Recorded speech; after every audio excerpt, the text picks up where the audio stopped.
Bismillahirrahmanirrahim. Assalamualaikum warahmatullahi wabarakatuh. Bapak Ibu, calon mahasiswa PPK Daljab, LPTK Win Sunan Ampel Surabaya tahun 2025.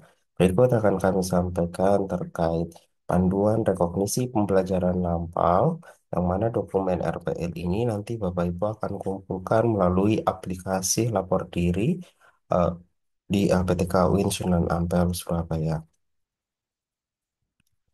Baik, Bapak Ibu, rekognisi pembelajaran lampau atau RPL adalah pengakuan atas capaian pembelajaran yang diperoleh dari pengalaman kerja Bapak Ibu sebagai seorang guru.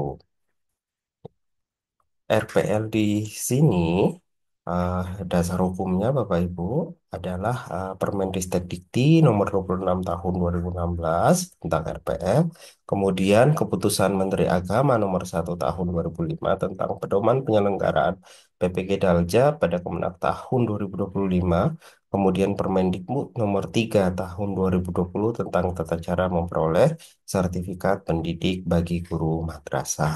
Nah, ini menjadi dasar dari pelaksanaan RPL tersebut.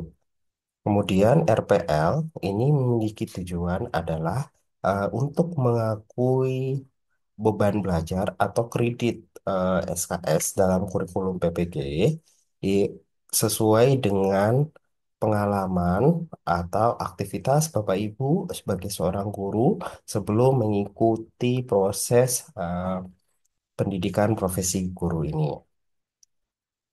Oke, jadi nanti pengalaman-pengalaman yang sudah Bapak Ibu lalui akan dikonversi menjadi mata kuliah dengan bobot SKS-nya sesuai dengan kurikulum yang diterapkan di PPG UIN Sunan Ampel, Surabaya.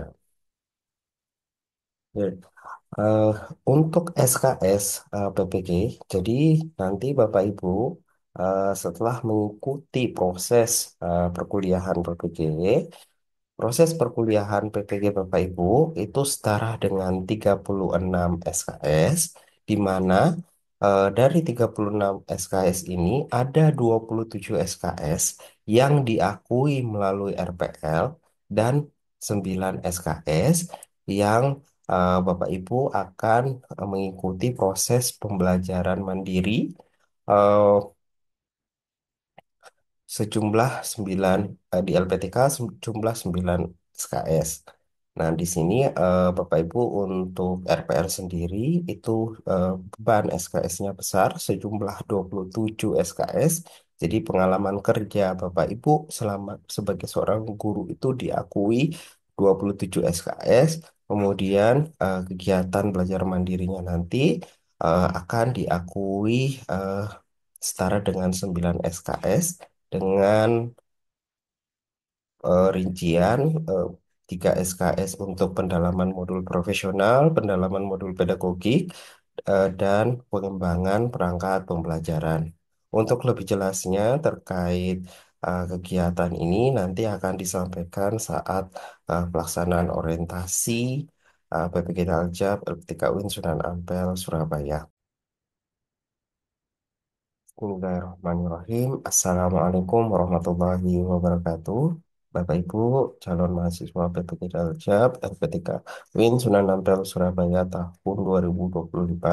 Berikut akan kami sampaikan terkait panduan rekognisi pembelajaran lampau, yang mana dokumen RPL ini nanti Bapak Ibu akan kumpulkan melalui aplikasi lapor diri eh, di LPTK Win Sunan Ampel Surabaya. Baik, Bapak Ibu, rekognisi pembelajaran lampau atau RPL adalah pengakuan atas capaian pembelajaran yang diperoleh dari pengalaman kerja Bapak Ibu sebagai seorang guru.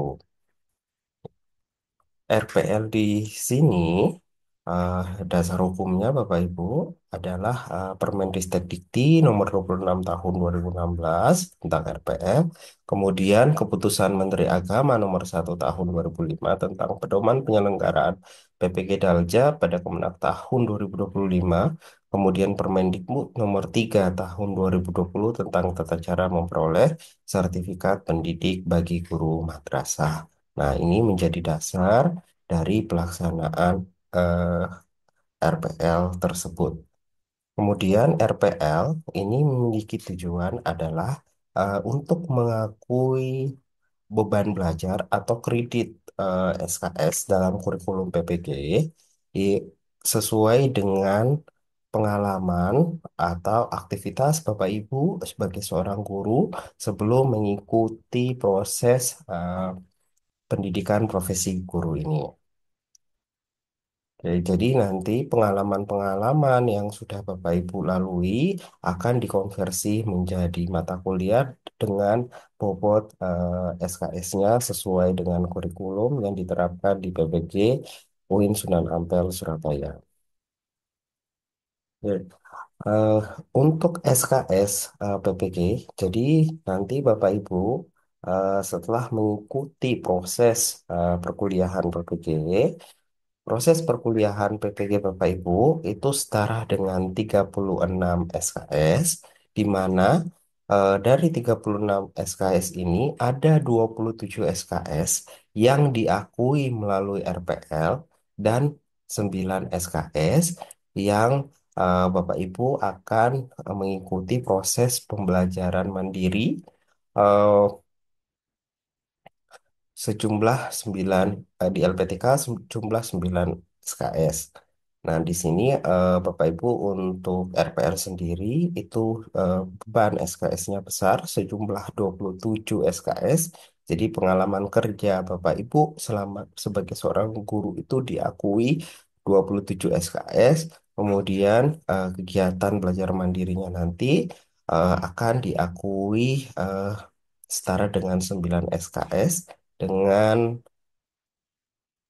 rincian eh, 3 SKS untuk pendalaman modul profesional, pendalaman modul pedagogik, dan pengembangan perangkat pembelajaran. Untuk lebih jelasnya terkait kegiatan ini nanti akan disampaikan saat pelaksanaan orientasi PPG Daljab LPTK UIN Sunan Ampel, Surabaya. Baik, Bapak Ibu, sebagaimana yang disampaikan sebelumnya bahwa RPL itu adalah rekognisi atas pengalaman Bapak Ibu sebagai seorang guru, maka nantinya pengalaman-pengalaman atau aktivitas-aktivitas Bapak Ibu sebagai seorang guru di masa yang lalu dapat dikonversi menjadi 5 komponen mata kuliah atau 5 komponen RPL sebagai berikut. Yang pertama adalah pengembangan kompetensi pedagogik 6 SKS, penyusunan perangkat pembelajaran 6 SKS, pengembangan kompetensi profesional 6 SKS, pengelolaan administrasi pembelajaran 6 SKS, dan inovasi pembelajaran 3 SKS. Jadi Bapak Ibu selanjutnya akan mengupload bukti-bukti kegiatan yang berkenaan dengan 5 komponen ini. Nah, bukti kegiatan tersebut Bapak Ibu kumpulkan maksimal 6 tahun terakhir, Bapak Ibu, terhitung dari tahun ajaran 2024 dan tahun ajaran 2024-2025. Itu semester ganjil 2024, 2025, dan semester genap 2024-2025. Tentu mungkin ada yang bertanya bagaimana kalau misalnya Bapak Ibu masa mengajarnya belum cukup dari 6 tahun. Jika Bapak Ibu memiliki masa eh, mengajar kurang dari 6 tahun, eh, maka silahkan Bapak Ibu mengupload eh, dokumen-dokumen tersebut sesuai dengan yang Bapak Ibu miliki selama Bapak Ibu bertugas sebagai seorang guru. Karena kita ketahui bersama bahwa dalam eh, pedoman pelaksanaan PPG tahun 2025, yaitu eh, KMA nomor 1 tahun 2025 tersebut menyebutkan bahwa Bapak Ibu yang mengikuti program profesi guru ini adalah Bapak Ibu dengan TMT paling akhir Jul paling akhir Juli 2023, sehingga eh, memungkinkan ada masa kerja Bapak Ibu yang belum sampai dengan 6 tahun. Nah, nanti silahkan dikumpulkan dokumen-dokumennya sesuai dengan masa kerja Bapak Ibu. Nah, kalau untuk yang masa kerjanya lebih dari 6 tahun, maka cukup diupload uh, uh, uh, cukup diupload adalah dokumen-dokumen selama 6 tahun terakhir. Oke, untuk lebih jelasnya nanti kami akan menyampaikan dokumen apa saja untuk kelima komponen RPL tersebut. Baik, yang pertama adalah pengembangan kompetensi pedagogik. Nah, dokumen yang diupload adalah SK pembagian tugas guru dalam kegiatan pembelajaran. Jadi, kalau Bapak Ibu baca pengumuman sebelumnya, yang dimaksud SK mengajar di situ adalah SK pembagian tugas guru dalam kegiatan pembelajaran. Jadi, bukan SK pengangkatan Bapak Ibu sebagai guru. Nah, ini eh, Bapak Ibu mungkin di sekolah masing-masing itu punya format yang berbeda-beda. Mungkin ada penugasan pembagian tugas mengajarnya diterbitkan per semester, silahkan. Kalau per tahun juga silahkan. Jadi kalau per semester nanti maksimal Bapak Ibu mengupload SK sejumlah 12. Kalau diterbitkan per tahun maka maksimalnya mengupload 6 SK. Nah, file tersebut Bapak Ibu silahkan disiapkan dalam bentuk format PDF. Jadi kalau misalnya filenya misalnya belum di scan ya silahkan di scan dulu. Kemudian dibentuk menjadi format PDF per tahun atau per semester. Jadi kalau misalnya satu SK-nya per semester, berarti nanti silahkan siapkan per semester. Kalau SK-nya per tahun, silahkan SK-nya per tahun. Nah, komponen SK di sini Bapak Ibu, eh, kalau nanti tolong di lampiran SK-nya tetap dilampirkan yang menunjukkan mata pelajaran yang Bapak Ibu ampu. Nah, mungkin akan timbul pertanyaan, bagaimana kalau misalnya sebelumnya ada perbedaan antara mata pelajaran yang diampu dengan mata pelajaran sertifikasi atau mapel sertifikasi. Sekarang misalnya mapel sertifikasinya adalah guru kelas karena eh, ijazahnya adalah dari lulusan PGMI. Maka linearitasnya adalah guru kelas. Tetapi sebelum-sebelumnya ternyata mengajar mata pelajaran SKI, akidah akhlak, dan lain sebagainya. Nah, silahkan diupload Bapak Ibu, karena ini adalah pengakuan terhadap aktivitas pembelajaran yang telah lampau, maka silahkan nanti kalau tidak sesuai dengan mapelnya, silahkan diupload yang sesuai yang telah eh, Bapak Ibu lakukan di masa yang lalu. Nah, kalau misalnya ada kasus seperti ini, sebelumnya misalnya 2 tahun itu mengajar mapel yang sesuai, kemudian 4 tahun tidak mengajar mapel yang sesuai, maka silahkan tetap diupload 6 tahun. Jadi 2 tahun yang sesuai diupload, 2 tahun SK yang tidak sesuai diupload. Nah, kalau misalnya mungkin ada yang bertanya kalau eh, Bapak Ibu yang berstatus sebagai kepala sekolah. Nah, bagi yang berstatus sebagai kepala sekolah, silahkan coba ditelusur dalam 6 tahun terakhir, apakah memang pernah mengajar atau tidak. Kalaupun misalnya dalam 6 tahun terakhir ini belum pernah mengajar, nanti silahkan diupload SK mengajarnya sebelum menjadi kepala sekolah. Oke, em,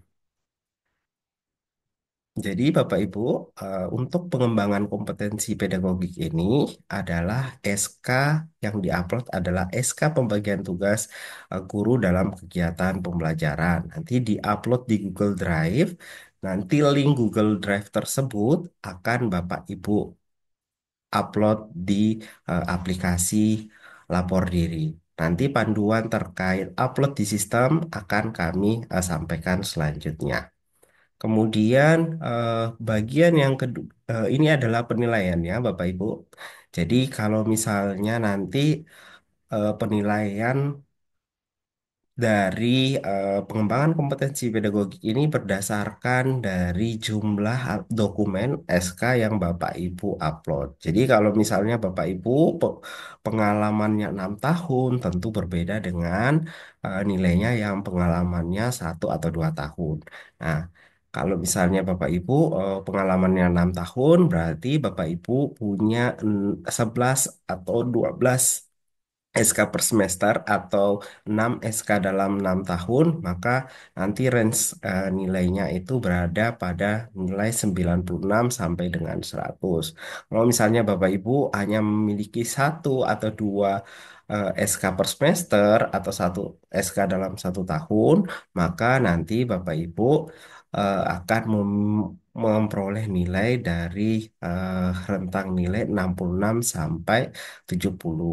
Nah, dokumen di sini maksimal 6 tahun itu sama seperti ketentuan di awal, yaitu dari eh, hitung mundur semester genap 2024, 2025 sampai dengan 2019, semester ganjil 2019-2020. Selanjutnya adalah penyusunan perangkat pembelajaran. Dokumen yang diupload adalah perangkat pembelajaran lengkap yang terdiri dari RPP modul ajar, RPP atau modul ajar, materi ajar, LKPD, alat peraga atau media pembelajaran, instrumen penilaian, dan Bapak Ibu boleh menambahkan prota ataupun promes. Perangkat pembelajaran tersebut diupload maksimal 12 semester. Nah, ini tadi silakan menyesuaikan dengan masa kerja Bapak Ibu sebagai seorang guru. Kemudian, setiap semester mencakup seluruh pertemuan yang ada di mata pelajaran tersebut. Nah, jika Bapak Ibu mengajar lebih dari satu kelas, maka nanti silahkan dipilih satu kelas saja. Misalnya Bapak Ibu mengajar di kelas 2, kelas 3, kelas 4. Nanti silahkan memilih salah satu saja yang Bapak Ibu anggap sebagai eh, mata pelajaran yang memiliki kelas yang memiliki perangkat pembelajaran yang lengkap. Kemudian untuk kasus seperti yang ada pada poin pertama, jika Bapak Ibu mengajar pada tahun tersebut belum sesuai dengan mapel sertifikasi sekarang, silahkan diupload perangkat pembelajaran yang Bapak Ibu ajarkan pada tahun tersebut. Atau juga mungkin ada kasus seperti ini.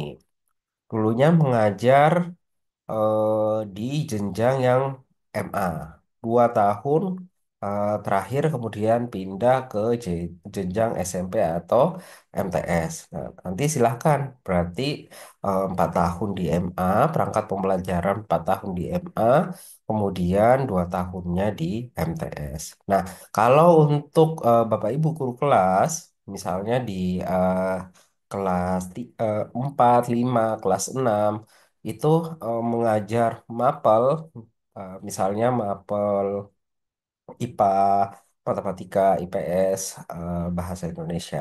Nanti silahkan dipilih salah satu saja. Yang penting nanti RPP-nya itu mencakup seluruh pertemuan dalam satu semester tersebut. Nah, hal ini juga eh, berlaku ya Bapak Ibu, kalau misalnya nanti bagian ini kan. Oke. Jadi, cut.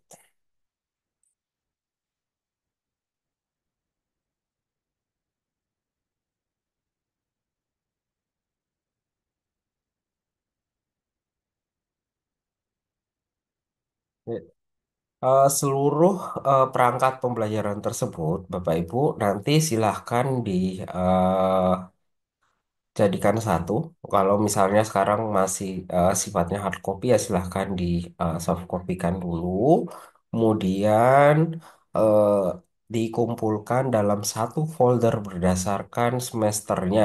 Jadi nanti misalnya ada perangkat pembelajaran semester eh, genap tahun 2024. Terus nanti ada lagi perangkat pembelajaran semester ganjil tahun 2024. Begitu seterusnya sampai dengan 6 tahun terakhir. Nah, nanti link Google Drive tersebut akan Bapak Ibu salin ke aplikasi lapor diri yang nanti akan kami buatkan panduan tutorial bagaimana cara mengupload berkas RPL-nya. Oke, eh, kemudian Bapak Ibu, untuk kasus-kasus seperti misalnya tadi mengajar mapel yang berbeda dengan mapel sertifikasinya, kami harap nanti poin 1 dan poin 2 itu tetap relevan ya Bapak Ibu. Misalnya di poin 1 tadi Bapak Ibu mengupload SK pembagian tugas mengajar sebagai guru RA. Nah, berarti nanti perangkat pembelajarannya itu adalah perangkat eh, pembelajaran yang khusus untuk guru kelas RA. Oke, jadi ada sinkron antara poin 1 dan poin kedua. Nah, dan juga misalnya eh, Bapak Ibu,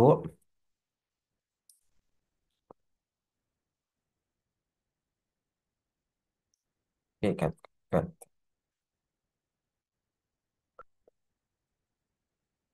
Oke, baik Bapak Ibu, berikut adalah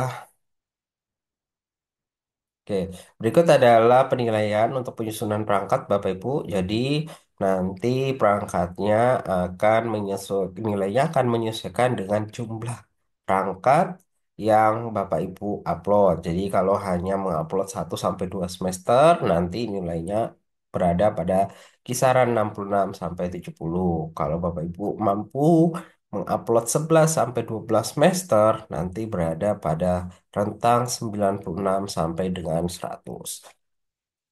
Oke, kemudian poin ketiga adalah pengembangan kompetensi profesional.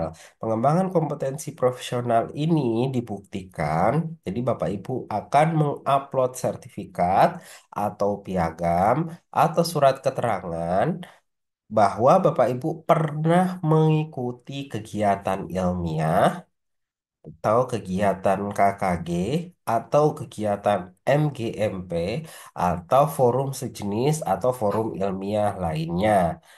Nah, sertifikat atau piagam tersebut itu Bapak Ibu kumpulkan bisa dalam maksimal 12 semester sama dengan poin-poin sebelumnya. Nah, setiap semesternya itu idealnya Bapak Ibu mengikuti kegiatan yang setara dengan 10 JP. Nah, jumlah kegiatannya di sini itu sifatnya akumulasi, Bapak Ibu. Maksudnya adalah kalau misalnya dalam 1 semester Bapak Ibu mengikuti lebih dari satu kegiatan yang misalnya masing-masing 4 JP, 2 JP, 3 JP. Nanti kalau diakumulasikan akan menghasilkan 10 JP, minimal 10 JP per semester.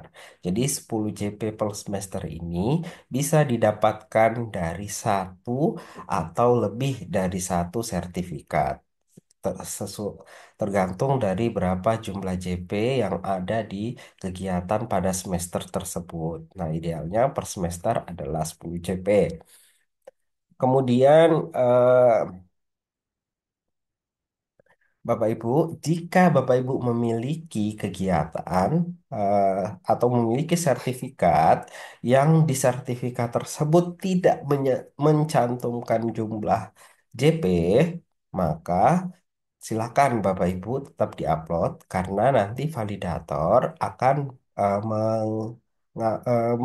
mengestimasikan berapa jumlah JP berdasarkan jenis kegiatan dan tanggal pelaksanaannya.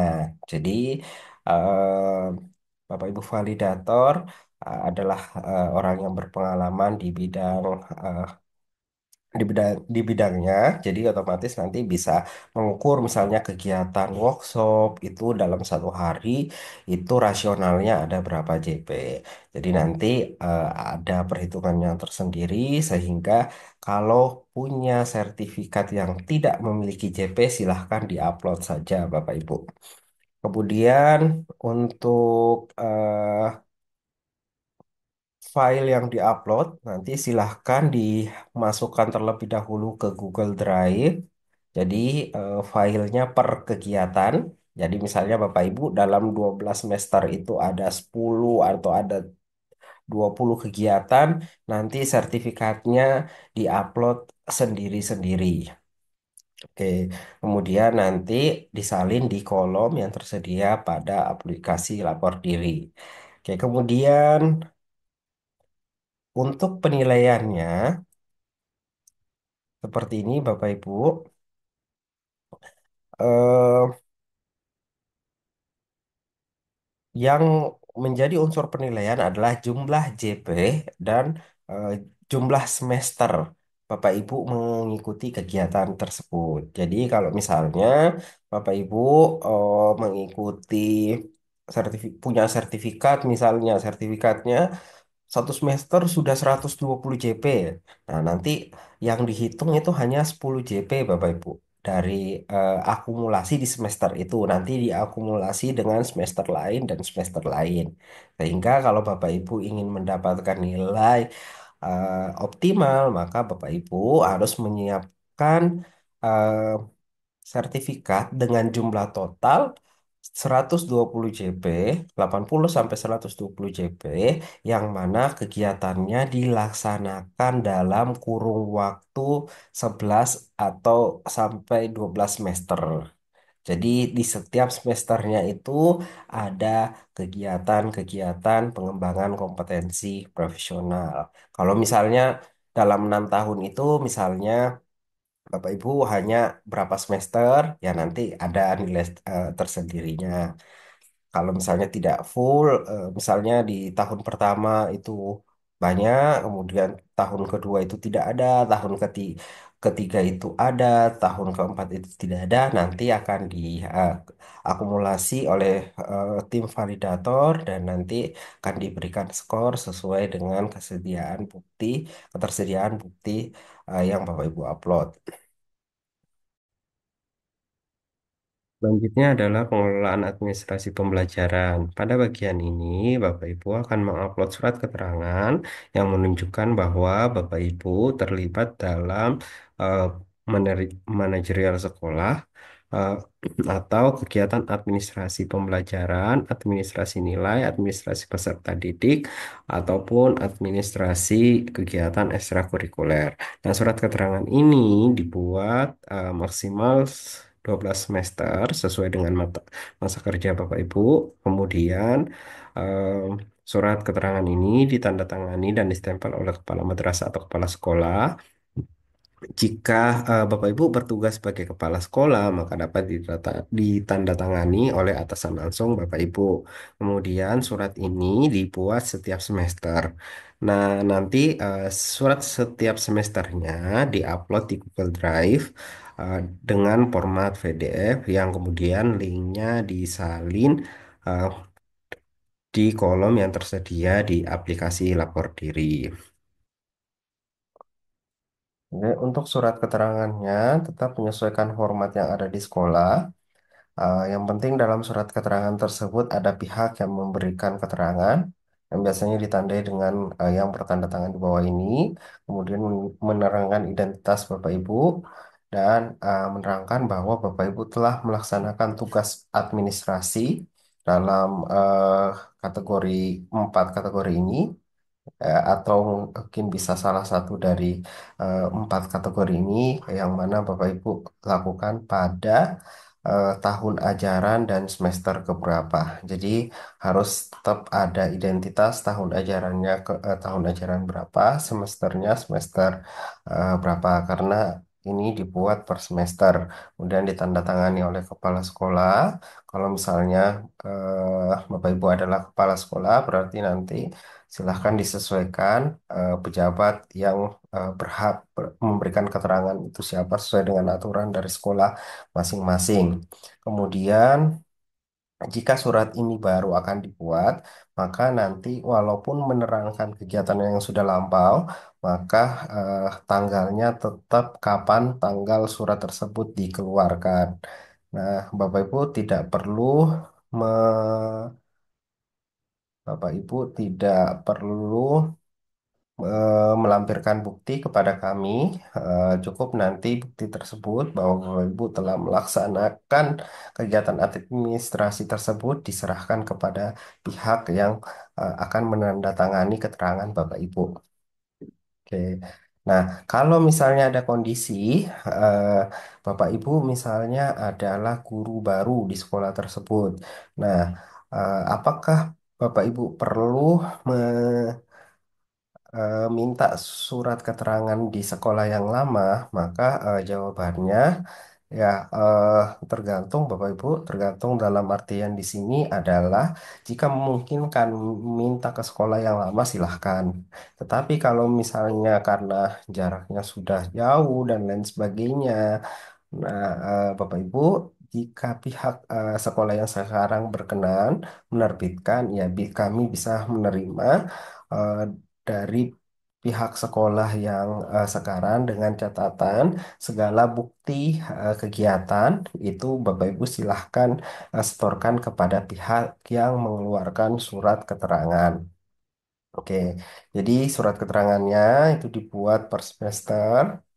Jadi kalau Bapak Ibu sudah mengajar 3 tahun misalnya, berarti jumlahnya nanti 6. Kalau Bapak Ibu sudah mengajar 6 tahun atau lebih, berarti nanti jumlahnya ada 12, maksimal berjumlah 12. Oke, untuk penilaiannya Bapak Ibu nanti sesuai dengan berapa jumlah dokumen yang Bapak Ibu, surat keterangan yang Bapak Ibu miliki. Kemudian selanjutnya adalah inovasi pembelajaran. Inovasi pembelajaran yang diupload adalah dokumen bukti bahwa Bapak Ibu pernah melakukan kegiatan inovasi pembelajaran. Eh, ini sifatnya opsional, Bapak Ibu. Bentuknya bisa dalam bentuk modul pembelajaran, video pembelajaran, penelitian tindakan kelas, atau karya-karya lain yang bersifat inovasi yang Bapak Ibu pernah eh, hasilkan sebelum Bapak Ibu mengikuti program ini. Nah, ini mungkin Bapak Ibu yang dulunya sudah pernah mengajar pada saat COVID kemarin, misalnya membuat video pembelajaran, itu Bapak Ibu bisa klaim sebagai karya inovasi. Silahkan nanti diupload eh, videonya. Kalau misalnya videonya eh, sudah dalam bentuk YouTube atau di platform lain, nanti Bapak Ibu bisa mengcopy linknya dan mengupload di Google Drive, mengupload di Google Drive dan link Google Drive tersebut yang nanti Bapak Ibu salin di aplikasi lapor diri. Oke. Kemudian Bapak Ibu, eh, khusus untuk modul pembelajaran, ya, untuk modul pembelajaran di sini yang kami maksudkan itu bukan modul ajar pada kurikulum Merdeka, Bapak Ibu, tetapi merupakan biasanya dalam bentuk buku ajar atau buku siswa atau kumpulan materi-materi pembelajaran. Jadi yang di sini modul ajar bukan modul ajar kurikulum Merdeka. Oke, Bapak Ibu, Untuk ketentuannya minimal satu dalam 1 tahun. Kemudian berikut contoh eh, berikut adalah penilaiannya. Jadi nanti Bapak Ibu akan memperoleh nilai sesuai dengan jumlah dokumen yang Bapak Ibu uploadkan. Demikian pemaparan kami terkait pedoman rekognisi pembelajaran lampau di LPTK UIN Sunan Ampel, Surabaya. Semoga bermanfaat dan bisa Bapak Ibu gunakan sebagai acuan dalam menyusun dokumen RPL dan pada video selanjutnya akan kami sampaikan terkait mekanisme penguploadan di sistem dan juga batas waktu penguploadannya. Sekian dari kami, mohon maaf jika ada hal yang kurang berkenan. Kami akhiri dengan ucapan Assalamualaikum warahmatullahi wabarakatuh.